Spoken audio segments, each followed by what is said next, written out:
Ola, que tal? Benvidos a este café de redacción que hoxe celebramos dun xeito un pouco especial. Traemos un formato tertulia no que falaremos da revalorización da paisaxe. Xa a comezos dos anos 2000, Galicia adaptábase a ese convenio europeo da paisaxe para conservala e tamén para mellorar a calidade de vida das persoas que viven neste entorno. E para isto temos con nós a Daniel Canal, compañeiro de la región. Que tal? Benvido. Que tal, Natalia? E temos ademais tamén a tres invitados especiais. Enrique de Salvador, o director do Instituto de Estudos do Territorio. Que tal? Benvido. Moitas gracias. Temos tamén con nós a Miguel Viso, que é enxeñeiro agrícola e presidente da Comisión de Agricultura e tamén expresidente do Consello Regulador da Denominación de Orixe do Ribeiro.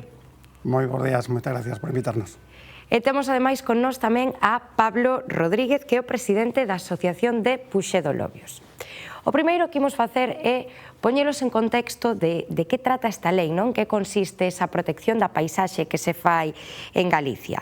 Apróbase no ano 2008. Por que se caracteriza esta lei e como ten cambiado esa historia de Galicia, esa configuración da paisaxe? Bueno, pois, efectivamente, a raíz do Convenio Europeo da Paisaxe, celebrado en Florencia no ano 2000, pois Galicia foi unha das comunidades autónomas de España pioneiras en adoptar unha lei da paisaxe específica da comunidade autónoma, non? De feito, uns meses despois de ser adoptado ese convenio polo Goberno de España, foi Galicia a primeira comunidade autónoma.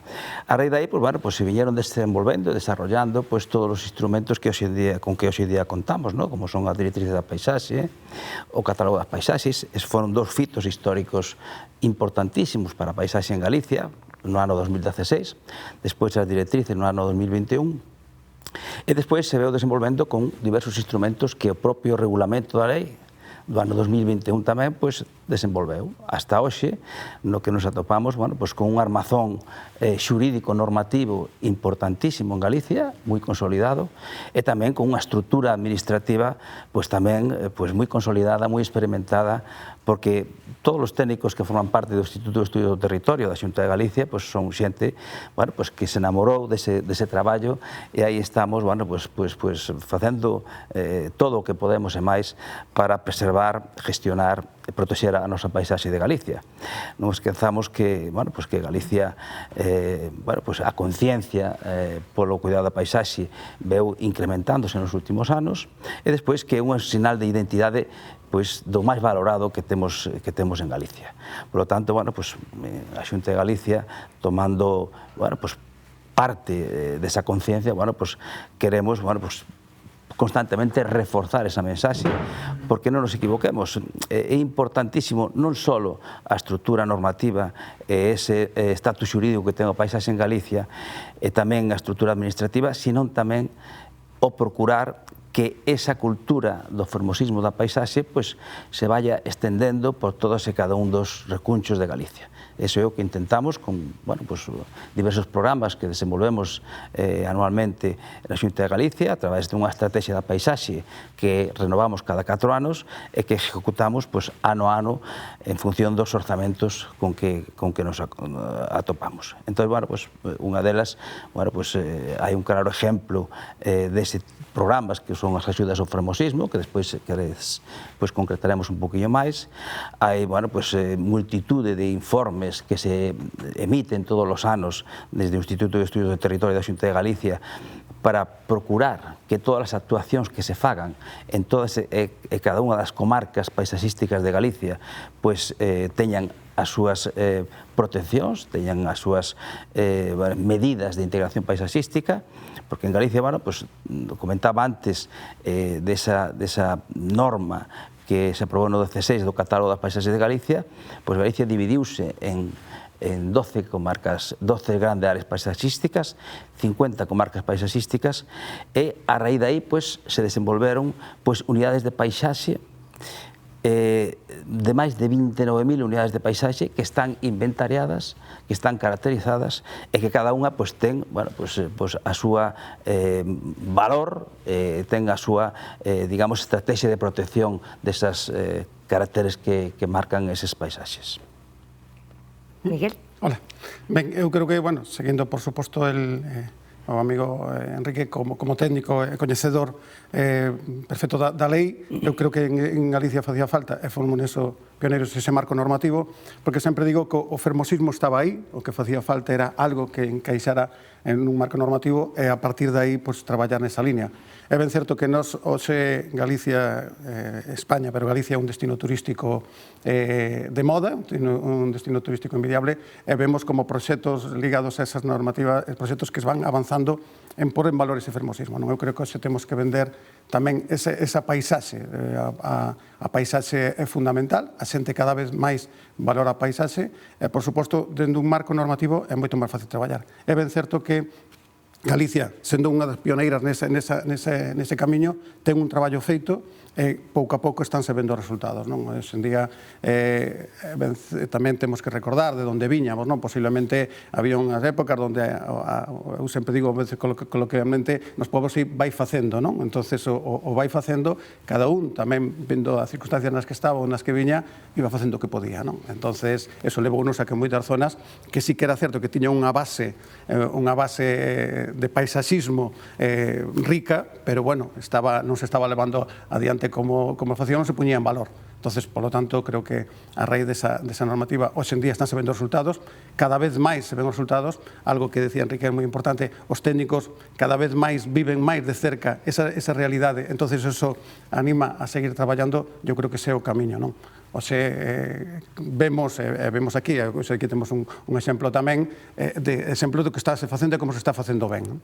Por suposto, sempre digo, en Galicia nós temos esa base, nós non temos que crear nada ni inventar nada, temos esa base, o que temos é que pola en valor.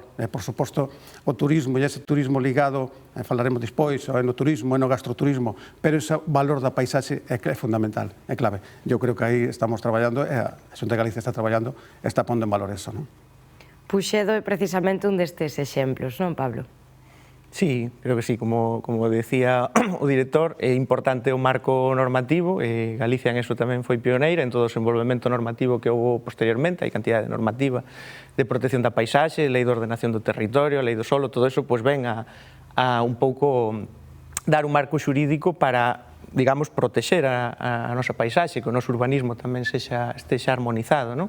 Pero logo é moi importante, creo, a concienciación dos cidadáns, non? É fundamental, porque moitas veces a norma é difícil de aplicar se os cidadáns non están concienciados en levála a cabo. É máis nunha comunidade como Galicia que ten, pois, 50.000 ou 30.000 núcleos, perdón, de poboación, non? Entón é moi difícil eso leválo a cabo en todo o territorio se realmente os veciños non están concienciados. Entonces, máis alá dese marco normativo que é fundamental, pois eu creo que é importante a labor tamén de concienciación que se está facendo, non? E o apoio tamén financeiro que se está dando tamén a través desas axudas ao fermosismo, non? Para que os particulares e para que os concellos leven a cabo actuacións de corrección deses impactos paisaxísticos, non? Desas, digamos, construccións que noutra época se fixeron non acordes co entorno no que se atopaba, non? Entonces, eu creo que esa labor que está facendo desde o Instituto de Estudos do Territorio é fundamental, non? Mais alá tamén de todas as guías que ten, que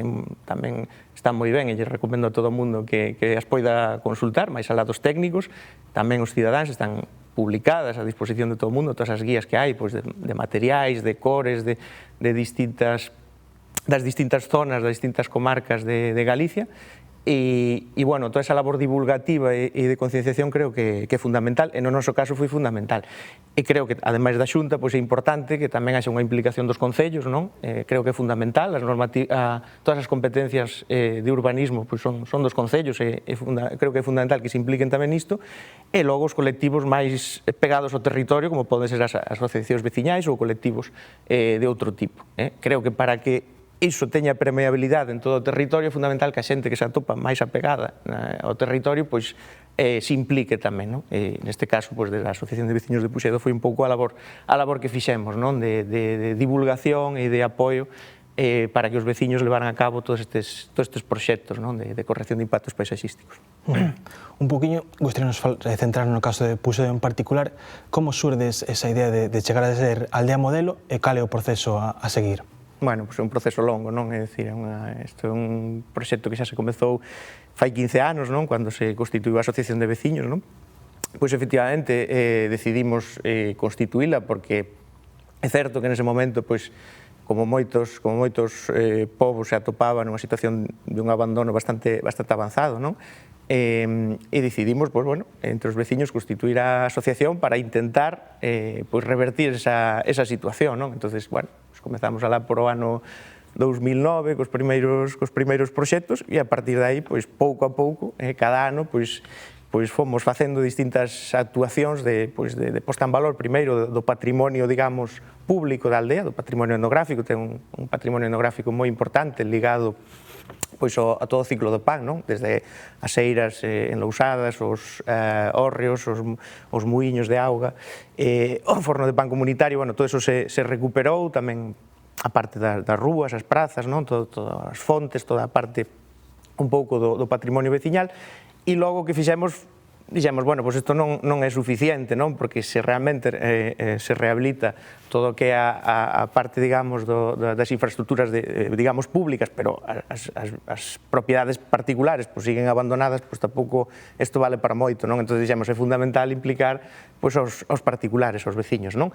En ese sentido, pois, bueno, desde a asociación lle demos o apoio para a tramitación, ás veces laboriosa, de todos os proxectos, desde a obtención de licencias até a conseguir, pois, os suministros de luz, de auga e demais, ata moitas veces vivendas que ao mellor estaban abandonadas e xa nin se sabía quen era o propietario, axudar nesa búsqueda dos propietarios e tramitarlle todo ese proceso, no caso de compraventas, para poder, digamos, catastrar esas vivendas e poñelas ao día do punto de vista documental, non? Para poder depois executar os proxectos, non? E depois asesoramento tamén na execución dos proxectos e consecución, pois, no caso de que houbera axudas, como é o caso das axudas de fermosismos, pois axuda tamén nesa tramitación deses expedientes para poder concorrer a esas axudas, non? Entonces, bueno, esta colaboración público-privada eu creo que foi a clave do éxito para que hoxe Puxedo non teña nada que ver co de fai 15 anos, non? E sexa unha aldea totalmente recuperada con criterios, ademais, acordes co entorno no que está e que a arquitectura tradicional da aldea, non? Entendo, Enrique, que exemplos como de Puxedo son fundamentais para acadar ese fermosismo, non? Eso é o buque insignia do fermosismo en Galicia, Puxedo, é certo, non? Das 2100 familias que se beneficiaron en toda Galicia nesta curta historia destas axudas, que son 4 anos, bueno, pois Puxedo é un paradigma, xa digo, dese tipo de iniciativas, non? De feito, bueno, neste ano, que ainda están en vigor as axudas para executalas, Puxedo foi o concello, o Lobio foi o concello con maior número de axudas concedidas, non? En concreto 21. E aquí en Ourense, bueno, seguido moi de cerca por Celanova tamén, certo, que son 18 as que se lle concederon este ano. Pero, bueno, quero dicir que falaba Pablo desa permeabilidade, desa necesidade de educar, de divulgar e tal. Bueno, pois con este tipo de axudas, bueno, pois de alguna maneira vas ejemplarizando entre aldeas, entre esas 30.000 núcleos de población que hai en Galicia, entidades singulares de población que hai en Galicia, bueno, pues vas ejemplarizando ese tipo de actuacións. E a verdade que estamos, bueno, desde a Xunta de Galicia, Consellería de Medio Ambiente, bastante satisfeitos con este programa, porque, bueno, todos os anos é imposible acceder a todas as que nos solicitan, bueno, porque si podemos conceder axudas de 1 millón de euros a unhas 350 familias cada ano, bueno, pues a mellor é que se presentan 1.400 ou 1.500 solicitudes, non? Entón, bueno, pues, e en concellos o mismo, porque esta liña tamén ten unha liña específica para edificacións que pertenecen aos concellos. Entón, Puxedo, bueno, pues o Lobios é un dos concellos tamén que este ano recibiu axuda, na corta historia desto, pues leva recibidas preto de 50.000 euros en 3 axudas. Bueno, son durante 4 anos 9,5 millóns de euros para estas dúas líneas, 2.100 familias que se veron beneficiadas e 206 concellos de toda Galicia. En total, con esta, eu doulle chamar choiva fina que queremos estender por toda Galicia, bueno, pues, creemos que é unha iniciativa pues, que está tendo o seu éxito. Chegamos, en concreto, a 283 concellos de toda Galicia, 213, o sea, que supón casi un 90% dos concellos de Galicia que se beneficiaron, ben por particulares ou ben por parte dos concellos, destas axudas que demos en chamar con ese neoloxismo que é o fermosismo, que é o contrario do feísmo. Como valoras ti, Miguel, o caso de Puxedo en particular? Bueno, eu tuve a sorte de coñecer aí a Pablo e Puxedo fai moito tempo, invitado por el a unha feira da Malla, unha festa da Malla. E a verdade, sorprendeume, é certo que aparte eu son do povo, son da Arnoia, sorprendeume, eu falei moito dese proxecto, dese exemplo, volvín outra vez e vin o avance e agora me di que ainda hai moito máis avance. Por lo tanto, eu creo que buque insignia non cabe ninguna dúda, que non é dúbida que é para todos un referente. Eu creo que aí demostrou algo moi importante que é a colaboración público-privada. Creo que aquí é onde se puxo en valor a importancia de que a administración, por un lado, ponche unha ferramenta, que tú tes unha normativa, tes unhas axudas, pero pois tamén ten que fai falta a outra parte, a outra parte a través dunha asociación, como foi neste caso, que animou a que os veciños tomaran en determinado momento algunha decisión ou, sobre todo, a axudar a tomar unha decisión. Algo moi importante, algo que lastra moito no rural galego, o tema da propiedade, ese tema que a veces frena ou frea a moitos tomar unha decisión, a compra ou na ampliación, na modificación dunha vivenda. Sin embargo, el comentaba mesmo que el axudaron a facer eso, e iso creo que é a clave. A clave do éxito de Puxedo é esa colaboración, e o feito dunha asociación involucrada. Eu ali poden coñecer a moitos compañeros e compañeras de Pablo que o vivían. Básicamente, iso creo que foi fundamental. E por o resto, foi fundamental porque poñemos a Puxedo como exemplo e decimos a xente, oye, vai ver aquel sitio, e mira aquelo, mira, mesmo cando cambiamos en algúns povos as vías de comunicación, oye, vai ver aquelo como fixo entre o adoquín e o hormigón, como fixo un cambio e mira como quedou. E iso é moi importante, non? Eu creo que aí temos que agradecer esa labor de ir por diante e, por suposto, na administración tamén de ver como hai unha ferramenta e poñer unha ferramenta ao servicio de todos, non? Precisamente, Miguel, queríamos falar desas ferramentas. Que ferramentas emprega Galicia para a protección, a xestión e a ordenación da paisaxe? Sí, ben, eu creo que neste caso hai unha normativa que está aí, e esa normativa é a que temos que sempre ter en conta e coñecer. É moi importante neste caso, antes Pablo tamén falaba da Lei do Solo de Galicia. Eu creo que nese momento foi importante. Eu aquí tamén poño en valor, e aparte teño un compañero tamén que é de profesión, os colexios de enxeñería que tamén formaron parte na toma de decisións, porque foi unha lei que foi clave, foi fundamental. A Lei do Solo de Galicia foi fundamental, sobre todo, para o desenrolo de algo como, por exemplo, para nós moi interesante, e algo que aquí tamén hoxe tocaremos, como pode ser do tema das adegas, non? Entonces, como facemos, onde poñemos e como localizamos as adegas. Creo que nesa parte é moi importante. Algo que en Ourense é fundamental é falar da viticultura. Eu creo que eso, temos que ter claro, é falar dunha lei do solo que garantizaba que en todo momento podíamos ter un amparo legal sobre esas novas construcións, esas pequenas adegas que se estaban a facer e que están a facer en núcleos rurais. A normativa é clara, a normativa hoxe en día hai que aplicala, pero aplicala tamén con coñecemento e, sobre todo, con as ferramentas que eu creo que nese caso sempre ten que levar consigo persoas que coñezan a normativa, non? Porque, efectivamente, ademais, a elaboración desa normativa tivo que ser ampla e minuciosa, porque a paisaxe de Galicia é do máis variado que temos, non? Pois, mira, no ano 2016, que foi cando saliu o catálogo das paisaxes de Galicia, foi un traballo que se desenvolveu durante 5 ou 6 anos, dende que entrou en vigor a lei da protección da paisaxe de Galicia, e fíxose, aparte polos equipos técnicos que no seu momento colaboraron neso, con moita axuda social, o sea, con moita axuda da población en particular, que aportou a ese catálogo moitos puntos de Galicia que de alguma maneira estaban sin inventariar e que dicía, bueno, pues aquí hai un punto extraordinariamente importante con respecto á paisaxe que debemos de incorporar. Bueno, pues de toda esa labor no que se distribuiu Galicia en 12 comarcas, 12 grandes áreas paisaxísticas e 50 comarcas, e casi 30.000 unidades de paisaxe, pues, bueno, pues todo ese traballo bueno, pues está aí, catalogado, inventariado.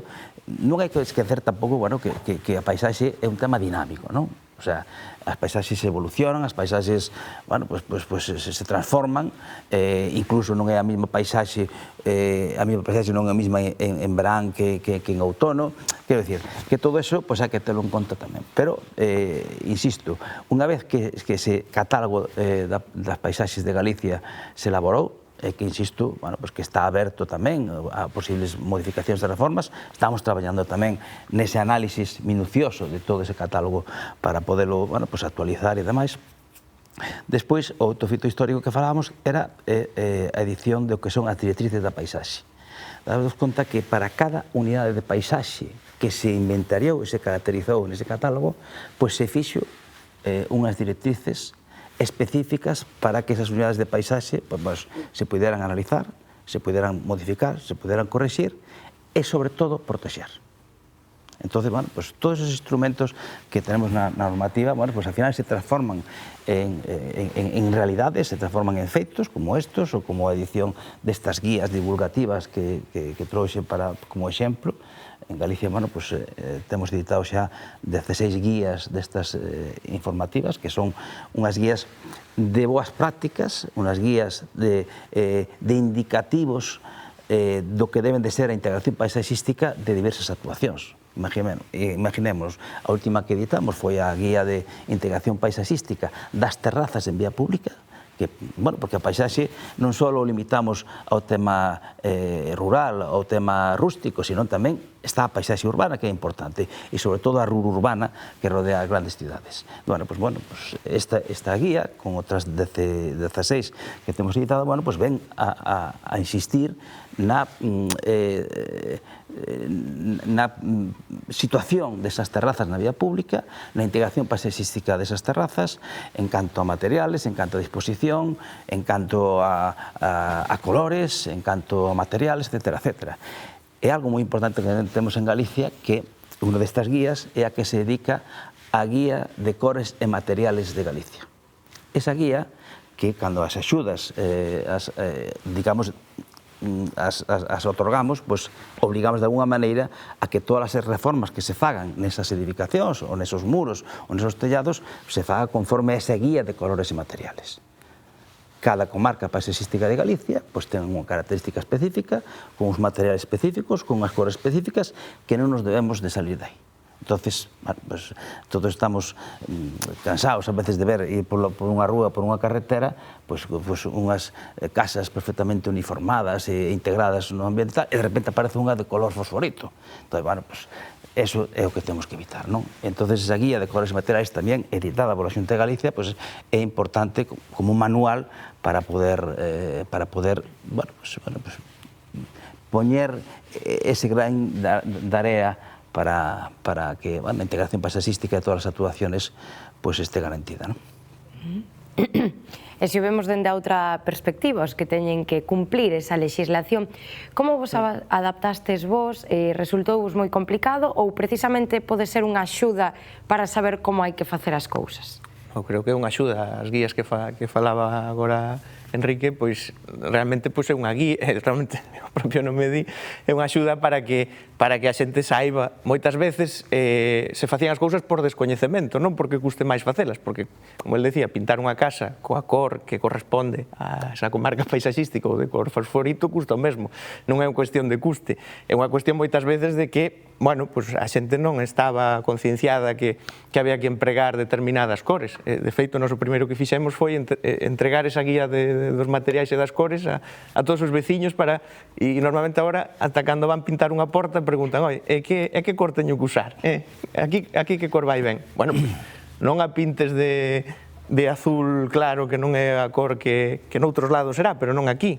Aquí a tes que pintar de cor marrón escura, non? Entonces, bueno, pois esa labor divulgativa que creo que é moi importante, esas guías para min para mí son fundamentais e non supón ningún atranco, senón todo o contrario. Moitas veces a xente, pois, cando lle falas de normativa, pois enseguida lle van a cabeza restriccións, isto me vai xenerar problemas e demais. Pois eu creo que todo o contrario, non? Esas guías son un apoio e a nivel normativo, pois lóxicamente ten que haber unha normativa e hai que cumprila, porque senón, pois isto sería o caos, non? Como en todas as áreas, hai unha normativa a cumprir, na área na que estamos falando, pois a ten que haber igualmente, e é fundamental porque temos que preservar a nosa paisaxe, que eu creo que un dos valores principais que temos. Como decía antes Miguel, eu creo que a xente, cando ven a Galicia, un dos motivos principais polos que ven aquí é por a súa paisaxe, por a variedade paisaxística e diversidade que temos, non? E que non ten nada que ver con outros lugares de España. Entonces eu creo que é un valor a preservar, porque dende o punto de vista tamén, se o vemos dende o punto de vista económico, pois a todos nos interesa, creo, que a paisaxe de Galicia se preserve, non? Falabas, Enrique, desa liña de axudas de Fermosimo por parte da Xunta de Galicia. Probado o seu éxito que na última edición esgotáronse en apenas 9 minutos. A min gustaríame falar un poquinho de como é o proceso para acceder a elas. Mira, estas axudas, bueno, pues, o mérito que teñen e a característica que teñen que son moi fáciles de tramitar, non? Fanse todas a través da sede electrónica da Xunta, con unha memoria que non fai falta que a faga ningún técnico, ni nada, ningún proxecto, ni nada, con unha memoria onde se valore esa actuación que se vai a facer, ese presupuesto, se cubren dos anexos, se pode presentar. Bueno, pues, como son axudas que son todas con fondo propio, son axudas que se dan de concurrencia non competitiva. Entonces, pues, o primeiro que chegue e que cumpla, claro, pues, é o primeiro que recibe a axuda, non? E, de feito, bueno, pues, as de concellos esgotáronse, abríronse ás 12 da mañán e ás 12:09 estaba esgotado o crédito de 1 millón de euros, non? En particulares, pois o mesmo, non? O particulares, bueno, pois como son axudas máis pequenas, que son de 3.000 euros como máximo, bueno, pois esas levan máis tempo, bueno, pois esgotaron tamén en 12 ou 14 horas, non? Entón, pois, unha vez que se recepcionan na Xunta de Galicia, pois se analizan unha a unha e os que cumplan, bueno, pois se vai otorgando. Que ventaxa ten isto? Que se estas axudas se abre o prazo en xaneiro, ao mellor en marzo ou abril, xa o beneficiario ou o posible beneficiario ten xa esa resolución. Entón, pois, ten o prazo hasta o 30 de setembro, que son 5 ou 6 meses, para poder ejecutar a axuda. Entón, son axudas moi ágiles. E despois a xustificación tamén é moi sencilla, simplemente con notificar que se rematou a obra e mandar un reportaje fotográfico de como resultou a obra, bueno, pois, automáticamente xa, pois, no prazo dun mes, en outubro ou así, xa están, ou novembro, están cobrando xa esa axuda dentro do ano, O sea, que non é un proceso que se dilate pois 14 meses ou 16 meses ou 2 anos, como moitas, estas se inician no ano e se resolven a final de ano. Pablo, como parte que recibe as axudas, explícanos un poquinho como é ese proceso, porque vemos que hai moita competitividade, non? Sí, lóxicamente. Pois sí, como decía Enrique, pois a tramitación é sinxela, simplemente con presentar unha memoria valorada, digamos, das actuacións a cometer, e normalmente son actuacións, son obras menores que non necesitan tampouco un proxecto, non? Técnico, pois porque estamos falando de actuacións que ten que ver co revestimento de fachadas, co recubrimento de tellados que están con chapa de fibrocemento, o arranxo de muros de peche, ben sexa de pedra ou enfoscado de muros que estean en bloque de hormigón. Bueno, pois son actuacións normalmente que son obras menores e co cal unha memoria valorada é suficiente. Depois, como dí, a tramitación é moi áxil tamén, se resolven, pois eso, alrededor do mes de marzo ou abril, creo que están resoltas, e depois se executan ata o mes de setembro, non? E a realidade é esa, que antes de final de ano, pois o beneficiario xa está cobrando axuda, co cal é un proceso áxil, sinxelo, e creo que iso tamén é importante para que a xente se anime a presentar esas solicitudes, porque se é un proceso moi farragoso, pois moita xente se botaría para atrás a hora de facelo, non? Entonces, eu creo que nese sentido, pois sí que a tramitación é moi sinxela. Levamos varias edicións, estamos loitando por acabar ese Fermosimo, pero entendo que este é un proceso largo, non, Miguel? Bueno, eu creo que este proceso ten unha continuidade moi amplia no tempo, É ben certo que gustaríame destacar que tamén temos que ver onde partíamos, non? Creo que nos pueblos antes, lóxicamente, a situación, moitos deles, era unha situación económica a mellor máis asustada, onde a xente iba arreglando da maneira que iba arreglando, non? Sempre, poño como exemplo, se das un paseo por os povos, nos povos antigos, e ves que a maioría dos baños están nos balcóns, non? Por que? Porque era o sitio, non eran casas sin baño, cando necesitaron facer un aseo, fixeron no balcón. Entonces, partíamos dunha necesidade imperiosa. Eu creo que aí os povos, o tema do bloque, o tema da chapa de fibra de cemento, foi un momento onde solucionou moito, arreglou moito, era unha maneira máis ou menos económica de facer algo, pero eso, lóxicamente, veíamos como se estaba chocando directamente co que era o propio pobo e a propia estrutura dos povos, non? Nos aquí temos unha riqueza natural, con esa pedra propia de cada territorio, con esa tella do país, ou esa pizarra noutras comarcas, que son verdadeiramente os que poñen en valor. Pero, bueno, en algún momento foron facendo como podían. Eu creo que isto ahora arrancou cunha vida, creo que longa. Eu creo que o trámite, decía Pablo, é un trámite sinxelo. O feito de facer simplemente unha memoria que non deixa de ser unha redacción daquilo que queres facer, bueno, sempre o que hai que loitar é empuxar e animar as administracións a que onde puxeron 1 millón que poñan 2, non? Creo que é o objetivo de todos, e supoño que en a administración a Xunta de Galicia sempre está traballando tamén nesa liña, non? E despois, volver a reiterar, ter esa capacidade desa colaboración tamén, non? A través das asociacións, eu creo que é fundamental. Hoxe en día tamén, posiblemente Pablo podía decir, hai moita xente maior nos povos que lle costaría tomar esa decisión ou lle costaría facer un trámite. Entón, a través dunha asociación, é a clave, non? Eles tamén teñen a idea, pero depois, cando se poñen a facelo, pois botanse atrás, non? Entón, creo que a clave é buscar, encontrar tamén esa colaboración e esas asociacións, non? E despois, bueno, que todo o mundo que vai a propuxedo, que visite, que mire, e que compara o que pode facer, non?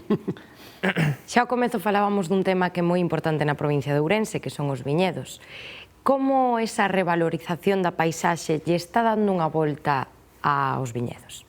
Bueno, en certo comentaba antes, non? Eu creo que Ourense, se falamos de Ourense, se falamos do fermosismo de Ourense, temos que falar dos viñedos, non? Ao final temos 4 das 5 denominacións de orixen, temos aproximadamente 6.000 ou máis, según os datos das diferentes hectáreas de viñedo. Eu creo que iso é algo que o viñedo, a viticultura, está pondo en valor un territorio, pero económicamente é fundamental. E sobre todo é fundamental porque, aparte aquí en Ourense, con 92 concellos, pero con 4 denominacións, estamos tocando 4 territorios totalmente diferentes. Estamos tocando o Ribeiro, esas ladeiras do Avia, do Miño, do Arnolla. Estamos tocando Monterrey, con eses terrenos máis suaves para facer viñas. Estamos tocando Valdeorras, con esa riqueza da pizarra tamén como material no propio viñedo, o Ribeira Sacra, que todos conocemos que é Ribeira Sacra, todos ahora mismo falamos da Ribeira Sacra, non? Con esa riqueza patrimonial e esa riqueza paisaxística propia do que fixeron durante moitos anos os viticultores. Así que eso tamén é importante recalcalo. Houve moita xente traballando moitos anos para facer ese traballo que agora todo o mundo facemos a foto e poñémosla en valor, non? Entonces, temos que esa riqueza, hoxe en día, que é unha riqueza económica, porque o feito de ter 4 denominacións para 4 territorios totalmente diferenciados económicamente, pois é moi importante. Se me paro un pouco máis no Ribeiro, un pouco por cercanía, vemos como hai moito colleiteiro que son familias que están esparcidas por os diferentes concellos do que era a comarca, que é o que están fixando a poboación, que ao final todo isto nos leva consigo a outras moitas cousas. Creo que, supoño que Pablo poderá comentar, ese fermosismo, esa administración traballando nesa línea, fai que a xente chegue aos sitios, entre comillas, se enamore dese sitio e faga que esa xente se quede no sitio ou veña para ese sitio, ou para ese lugar en concreto. E iso creo que é importantísimo. O tema da viticultura é fundamental, porque o tema da viticultura está fixando esa poboación desde un punto de vista dun aporte económico, lóxicamente xenera un aporte económico, xenera unha riqueza, pero tamén está vendendo unha paisaxe. Eu creo que a xente, cando ven a visitar, neste caso Ourense, temos unha riqueza gastronómica, temos unha riqueza vitivinícola, o sea, temos un enogastroturismo importantísimo, e ese enogastroturismo temos que ligar tamén a paisaxe. Se tú das unha volta polo catamarán ou das unha volta por un dos ecobarcos que hai agora no Miño, ou Nornolla, tú podes ver esa riqueza da paisaxe, e esa paisaxe conformana tamén en parte, ou a gran maioría da parte, as propias viñas, a propia viticultura. É moi importante seguir traballando nesa línea de que a xente, eu creo que aquí temos unha ferramenta que ahora mesmo está en marcha, nos mesmos no pobo onde sou eu está en marcha, que son os polígonos agroforestais, creo que é unha ferramenta importante, sobre todo para ser capaces de poñer ao servicio da xente que fai falta superficie suficiente como para que sea viable ou rendible unha explotación. O sea, hoxe en día, no meu pobo, por poñer un exemplo, decía a conselleira, en Remuño temos a superficie máis pequena de Galicia, o sea, o propietario temos o metro cuadrado máis pequeno de Galicia por propietario, non? Por que? Porque é un minifundio, o que se viña arrastrando era ese minifundio, e ese minifundio fixo que de alguma maneira tamén empobrecera o feito de explotar a viña, non? Hoxe en día temos que buscar esa outra ferramenta, esa ferramenta temos agora cos polígonos agroforestais, pero tamén é certo que buscamos esa nova imaxe dese viñedo que sea productivo, pero tamén temos que cuidar, eu aquí gostaríame cuidar o viticultor que sigue traballando esa pequena viña, non? Hai outros exemplos por Europa, onde sí que é certo que se pon en valor tamén esa pequena viña, outra maneira de traballar, unha maneira de traballar ao mellor máis sustentable, vale, ou sustentable tamén, como poden ser outras, pero unha maneira de traballar que mantén esa paisaxe e mantén esa foto. Se nos vamos a Ribeira Sacra, todo o mundo queremos facer a foto neses bancais. Eses bancais é traballo de moitos viticultores en pequeñas viñas durante moito tempo. Entonces, hai que seguir apostando tamén por ese viticultor, hai que seguir apoiando o viticultor, hai que ter cuidado, unha expresión falaba co traxe do viticultor, hai que ter cuidado que non lle aprete moito o traxe, porque chega un momento se lle apreta moito, igual non dá respirado, o sea, hai que deixar unha certa flexibilidade, non?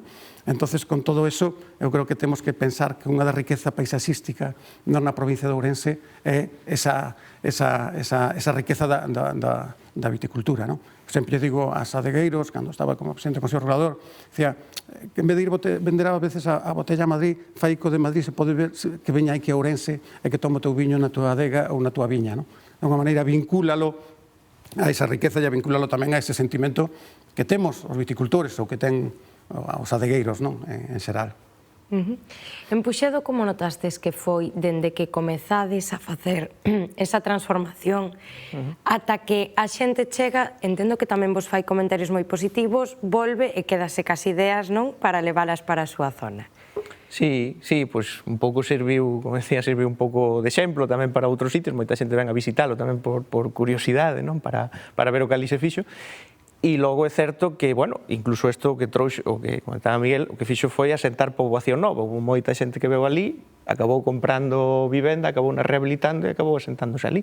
Nos últimos 4 anos se rehabilitaron 12 vivendas, non?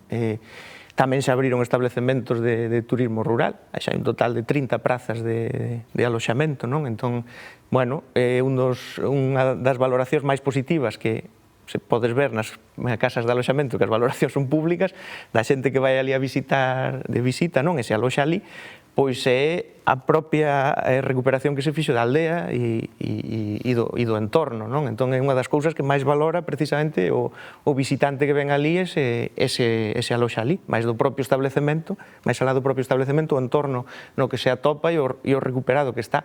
Tamén a hospitalidade por parte dos veciños, que outra das cousas que conseguimos é que, claro, que os veciños pois se sintan orgullosos da súa aldea e lle guste recibir visitantes, mostrarlle pois con orgullo todo ese traballo que se fixo, non? Entón, bueno, pois tamén de alguna maneira pois melloramos, digamos, a autoestima dos propios residentes ali, e que moita xente que non residía pois viñera a residir, recuperar edificacións que estaban abandonadas, e se abriran tamén negocios vinculados ao turismo, non? Entón, bueno, pois eu creo que eso foi, bueno, un pouco todo o resultado dese traballo no que todavía estamos, porque ainda está sen rematar, pero bueno, que de alguna maneira, pois sí que creo que deu resultados, non?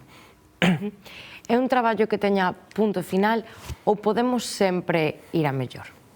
Vamos a ver. Comentaba antes de que a paisaxe é un tema evolutivo, é un tema dinámico, non? Temos que estar un pouco pendiente de como evolucionan esas paisaxes, non? A partir de aí, pois, corregir ou mellorar ou gestionar da mellor maneira posible. Pero tocaron un tema moi importante que, porque a paisaxe non é só o que percibimos subjetivamente as persoas, a paisaxe está moi vinculada, pois, ás tradicións que nesas zonas, con esas comarcas, que nesas áreas de paisaxe, pois existen de toda a vida, non? A paisaxe e as tradicións van íntimamente vinculadas. Esa tradición da viña, esa tradición do cultivo, da viticultura, eso é fundamental mantelas, porque claro, non hai, eu digo sempre, non hai paisaxe máis degradada que a paisaxe que se abandona. Entonces, si nos vinculamos ao territorio con actividades para manter a poboación tradicional ali, que vivan deso, porque teñen que vivir deso, fijas población, bueno, pues seguramente que esa paisaxe pues, estará protegida, a paisaxe estará cuidada, estará fermosa para que bueno, pues, se poida disfrutar dela. Por tanto, é fundamental vincular a paisaxe coas actividades económicas.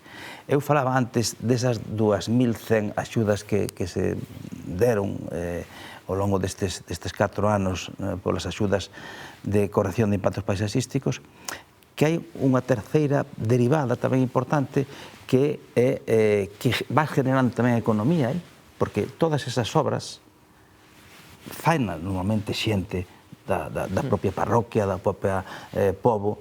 Bueno, pues eso tamén, bueno, pues axudas a apoiar a economía local, axudas de alguna maneira a que a xente pues poda permanecer nesas aldeas e, por lo tanto, estás evitando pues, bueno, pues unha despoboación desas zonas, ¿no? Por lo tanto, vincular paisaxe con actividade económica, con presencia da xente ali, dos ciudadanos ou dos habitantes dali, bueno, pues eso é fundamental para todos, penso eu. E, bueno, pues seguiremos, por supuesto, pendientes das nosas paisaxes, que son múltiples e variadas, seguiremos pues, sendo apreciados como unha das cuestións máis valoradas polos que nos visitan, pero tamén polos que habitamos nela, e, bueno, pues estaremos pues, con esas ferramentas que nos dá a normativa e con ese compromiso que ten a Xunta de Galicia ca paisaxe, bueno, pues apoiando e mellorando, se cabe, pues, as nosas paisaxes. Falabas, Pablo, dese crecemento en visitantes na aldea de Puxedo. Estamos en plena época estival, plena época turística. Como fai unha aldea modelo para aceitar ese balance entre protección do territorio e turismo? Sí, bueno, pois, efectivamente, eso é importante, non? Vamos a ver, o primeiro é facer a recuperación que se fixo acorde ao que era a arquitectura tradicional da zona. Esas 12 vivendas que se rehabilitaron foron todas rehabilitadas con materiais tradicionais. Todas se utilizou, por exemplo, madeira nos forxados, nos teitos. Se empregou madeira, que era o material que se usaba nesas vivendas que tiñan a estrutura en pedra, pero que os forxados e os tellados e moitas desos cerramentos eran en madeira, non? Pero o primeiro foi que todas esas recuperacións se fixeran con criterios acordes ao que era a arquitectura tradicional. Logo, efectivamente, normalmente o tipo de turismo que ven a estas zonas é un turismo concienciado, co cuidado da natureza, porque o turismo que ven a esa zona é de xente que lle gusta disfrutar da natureza. Entón, a experiencia que temos da xente que nos visita que é xente cuidadosa co entorno no que se atopa, porque efectivamente interesanos que a xente veña, pero que veña dunha maneira ordenada e que sexa respetuosa co lugar no que está. Logo, o tema das tradicións, bueno, pois, lóxicamente, é importante que veña a un sitio e que ese sitio teña algo diferencial, non? Entón, que é o diferencial na nosa zona? Igual que na zona do Ribeiro decía que era a viticultura, na nosa é o cultivo do cereal, non? Que foi o que deu orixe á aldea e todo o patrimonio da aldea está relacionado co cultivo de cereal, non? Entonces, o propio nome da aldea. Puxedo é un lugar con abundancia de puxe, que é o pó que fai o centeo cando se malla, non? Entonces, o propio topónimo da aldea fai referencia á importancia que sempre tivo, e os 28 torres e 4 eiras que temos na aldea tamén. Entonces, toda esa historia tamén a recuperamos, e son os propios veciños en primeira persoa os que lle contan os visitantes, non? Mais alá de que temos un centro interpretativo, temos pois paneis explicativos, os propios veciños son os que e os recrean, ademais, porque facemos toda a recreación dese ciclo do pan, non? Entonces, bueno, ese é o tipo de turismo que buscamos, de persoas que lle guste eso, que lle guste o contacto ca natureza, conocer as tradicións do lugar, a gastronomía do lugar. Bueno, pois ese é o tipo de turismo que estamos atraendo e, bueno, lóxicamente, como decía Enrique, a mellor maneira de manter un lugar é que haxa poboación ali asentada. E para que haxa poboación ali, e para que manteña esa paisaxe, esas tradicións, ten que ter un medio de vida, ten que haber actividade económica, porque a xente ten que vivir de algo, non? Entonces, a mellor maneira é que haxa actividade económica. O turismo é unha alternativa para esa zona, entre outras moitas, como pode ser os produtos locais, que tamén temos produción de produtos locais, por exemplo, os embutidos, non? Entón, bueno, todo ese conxunto de actividades son as que nos fan que haxa poboación vivindo ali e manteña esa paisaxe. Entonces, bueno, lóxicamente, sempre hai que guardar ese equilibrio, pero que a actividade económica é fundamental. Entendo, Miguel, que no caso do enoturismo a protección do territorio é se cabe máis fundamental. É fundamental, eu creo que, bueno, ligando un poquinho o que estamos falando, a protección desa paisaxe ten un valor estético, por suposto, un valor cultural e un valor económico, non? Nese caso do enoturismo é fundamental a paisaxe. Ao final, hoxe en día, a xente que ven ese destino turístico que somos Galicia ou que somos Ourense, ese destino enoturístico ou enogastroturismo, enogastroturístico, creo que ten que levar consigo, por suposto, esa paisaxe. A xente ven a pasar un día, ven a visitar unha adega e ven a visitar un viñedo. Cada vez máis a xente quere pasear por esa paisaxe, non? Eu creo que iso é fundamental e cada vez estáse levando máis nesa liña, non? Eu creo que hoxe en día a xente busca o que se chama ese turismo de experiencias e unha das experiencias é o enoturismo. Nós temos a sorte de vivir en Galicia, nunha comunidade que podes ter moitas experiencias a moi pouco tempo unha das outras e, por suposto, vivimos nunha provincia que ten unha riqueza tremenda, non? Patrimonial, fundamental, volvemos ao mesmo, con esa riqueza que en pouco tempo podes pasar dun entorno como a Ribeira Sacra totalmente diferente a pasarte a unha zona como Valdeorras ou Monterrey totalmente distintas, pero sí que que toda vai ligada á paisaxe, non? Nós témolo claro, por suposto, supoño que estamos tamén aquí os tres, que temos que seguir esa línea da conservación da paisaxe. É posiblemente unha das claves, por suposto, a clave está na administración, que a administración siga tendo ese apoio, pero pois tamén está na concienciación da xente, non? Eu creo que iso é a outra, se hoxe temos que falar de dos pilares, por unha parte ten que estar a administración, por suposto, a administración sempre ten esa axuda, sempre ten esa ferramenta de poñer en valor e dese aporte económico, pero pois ten que estar a concienciación da xente, non? E é certo que se tú ora vas a Poxedo, por seguir falando en Poxedo, chamache a atención aquilo que está mal, non? Cando a mellor fai 15 anos chamabache a atención aquilo que estaba ben. Oxe, porque hai casi todo ben, entonces aquel que está mal xa está facendo posible para que este ben, non? Entonces, esa concienciación creo que da xente é clave e aí temos que estar traballando todo nesa línea, non? E, por suposto, eso para nós vai ser unha ferramenta que nos vai a diferenciar e a caracterizar como ese destino turístico que estemos, que nos vai xerar economía, que nos vai xerar riqueza e que vai fixar a poboación. Insisto, é importante que nos nosos povos, que aparte que a xente o visite, que a xente viva. E para vivir temos que ter unha economía que sea viable. Onde Poxedo falamos do pan, nas outras 4 comarcas onde falamos do viño, falamos da pataca, falamos da castaña, o sea, falamos da mel, falamos de moitas cousas, moita riqueza que, falando da nosa provincia, que un pouco nos centramos hoxe, témolas. Entonces, esa importancia está aí. Eu creo que temos que seguir esa línea, e a línea eu creo que a levamos ben, non? Temos que seguir traballando moito nela, concienciando, eu creo que é a clave, concienciando tamén a xente da importancia que ten iso, non? Galicia é un destino turístico en auxe, isto é unha grandísima noticia, pero hai que seguir concienciando a poboación de que hai que cuidar o territorio, non? Fundamental, eso é fundamental, eso é básico. De feito, bueno, pues, aquí na provincia de Ourense, bueno, que estou extraordinariamente satisfeito de vir a falar aquí de paisaxe, de paisaxismo, porque é unha provincia extraordinariamente comprometida ca paisaxe, cos seus paisaxes, non? De feito, bueno, pues non o digo por decir, unha porcentaxe importantísimo das axudas de formosismo que se dan en toda Galicia, pues, o 40% das axudas que se dan a concellos pois, son de concellos da provincia de Ourense. Por lo tanto, é unha extraordinaria satisfacción poder falar aquí desta provincia tan comprometida co fermosismo. Vincular eso ás actividades do territorio, vincular o fermosismo, o paisajismo, as actividades do territorio é básico. E a divulgación, a información, pois é tamén fundamental, porque, comentaba ao principio, non só é a administración, non só é a norma, non só son as leis, son tamén as persoas, eso é fundamental. Pero os concellos, os veciños, as asociacións, todos temos que ter unha conciencia moi importante para proteger a nosa paisaxe, que, como insistimos, é unha sinal de identidade fundamental en Galicia, do máis valorado. Pois moitas grazas os tres, Pablo, Miguel, Enrique, por estar hoxe con nós e por tratar de concienciar un pouco tamén a xente do importante que é a revalorización da paisaxe, que cousa de todos. É un compromiso para todos e tamén todos o desfrutamos, non? Moitísimas gracias. Moitísimas gracias. Gracias, Daniel Canal, tamén por estar hoxe con nós. E, por suposto, como sempre, os máis importantes, vostedes, por estar con nós nun programa máis e vémonos no seguinte.